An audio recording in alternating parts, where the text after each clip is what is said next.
Assalamualaikum warahmatullahi wabarakatuh. Halo pemuda yang harusnya membawa perubahan, bukan malah rebahan.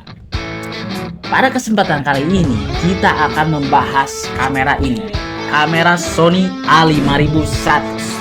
Dan bagaimana, apakah Sony ini masih layak dipakai pada tahun 2024? Dan kita akan bahas.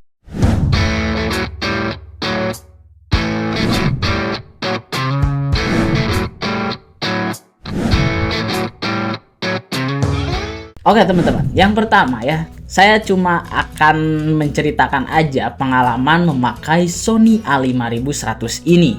Jadi ini adalah kamera teman saya. Dan kamera ini menurut saya adalah kamera yang cukup unggul ya, karena ini kamera diproduksi pada 2014, yang dimana di 2024 ini berarti kamera ini sudah berumur 10 tahun ya teman-teman. Kita akan bahas dulu kelayakan kamera ini. Yang pertama, kamera ini tuh 24 megapiksel ya, yang dimana jangan sampai disamakan antara sensor di kamera mirrorless dan di kamera handphone ya. Udah jelas si sensornya juga beda jauh ya, dari ukurannya, dari kualitasnya. Jadi teman-teman harus tahu bahwa ini tuh adalah kamera yang cukup bagus. Yang kedua, di kualitas videonya, video ini tuh bisa di Full HD ya, yang dimana belum bisa 4K berarti kan, karena ini tuh adalah kamera dengan teknologi 2014. Menurut saya ini masih bagus. Dan teman-teman nanti akan saya tunjukkan video short yang dimana perbandingan antara handphone 3 jutaan dan kamera ini. Kelebihan yang berikutnya adalah kamera ini tuh autofokusnya cepat teman-teman. Jadi kalau misalkan Sony udah jangan ditanya lagi kalau dari segi autofokus. Kenapa? Karena mereka itu punya autofokus yang cukup cepat ya, dibandingkan ya kamera-kamera yang lain. Kelebihan yang selanjutnya ini tuh compact ya. Jadi teman-teman tinggal kayak gini ya, tinggal kayak gini. Kalau misalkan mau bikin video terus di shoot gitu enak. Terus dia juga kalau misalkan dinyalain lensanya dia bisa muncul. Compact juga menurut saya enak ya kalau misalkan dibawa-bawa kayak ke gunung, traveling atau lain sebagainya gitu. Enak. Dan sekarang itu sebenarnya banyak orang yang menganggap bahwa kalau misalkan kita bawa-bawa kamera itu seperti orang yang profesional gitu. Ya menurut saya ini tuh benar-benar compact ya, bisa menyaingi HP gitulah. Sekarang dari Sony ada seri ZB, itu juga sama compactnya kayak gini. Yang selanjutnya ini tuh lensanya bisa dilepas teman-teman. Dan lensanya itu sudah jelas bisa diganti-ganti ya. Dari segi itu juga udah bisa dilihat. Memang lensanya itu akan banyak lensa pilihan-pilihan. Dari pihak ketiganya juga ya, ada lensa yang menyediakan untuk Sony APS-C ini. Yang selanjutnya bisa WiFi teman-teman. Jadi teman-teman nanti tinggal install aplikasi di Play Store. Jadi nanti kalau misalkan transfer foto, teman-teman gak usah cabut dulu kartu SD terus teman-teman nge-copy gitu, nggak usah, karena ini itu udah ada fitur Wi-Fi-nya.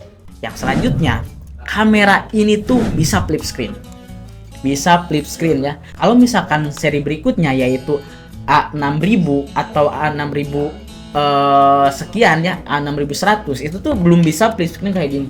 Jadi kalau misalkan kita nge-video tuh cuma bisa kayak gini gitu.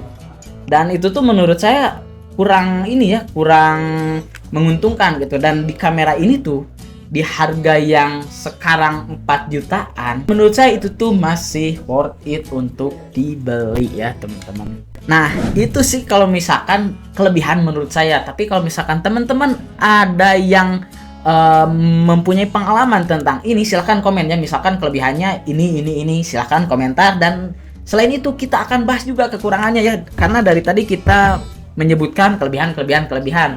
Dan ini tuh ada juga kekurangannya.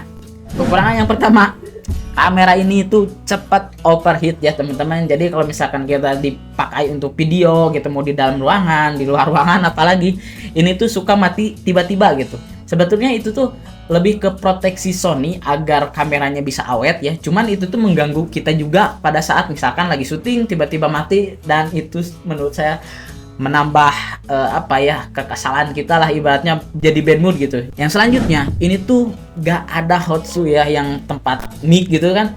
Kalau misalkan ada di kamera DSLR ada tempat mic gitu, tempat lampu dan lain sebagainya, kita bisa simpan di situ. Nah ini tuh belum ada ya teman-teman.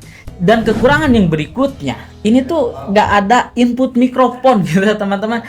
Input mikrofon itu menurut saya cukup dibutuhkan bagi yang suka membuat video. Yang pertama kita syuting, yang kedua kita nge-record di sini, dan yang ketiga nanti tuh akan ada di merge atau digabungkan di editor gitu. Nah itu tuh kalau misalkan ada input mic kan kita gak usah ya, tinggal colok mic, kita tinggal ngomong, dan itu tuh menurut saya cukup merepotkan.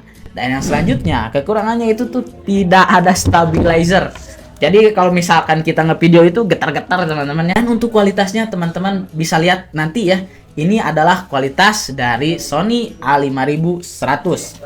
Dan hasil fotonya ini.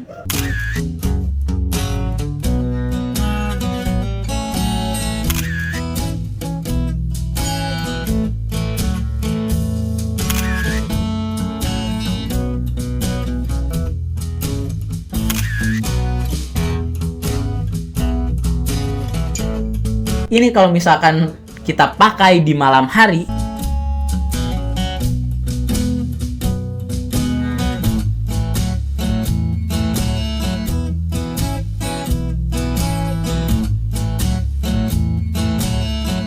nah jadi kesimpulannya, apakah kamera ini masih worth it di 2024? Menurut tim Saksi Inovasi, ini tuh masih worth it kalau misalkan dibandingkan HP ya. Mungkin sekian yang dapat saya sampaikan. Mohon maaf bila salah-salah kata. Kalau misalkan teman-teman suka dengan video-video seperti ini tentang inovasi, tentang teknologi, tentang elektronik, mekatronik, dan lain sebagainya, teman-teman tinggal subscribe channel Saksi Inovasi. Nanti teman-teman saya juga akan ada ya materi-materi seperti tentang mekatron, ada elektronik, ada audio video, dan lain sebagainya. Mohon maaf bila banyak kesalahan. Assalamualaikum warahmatullahi wabarakatuh.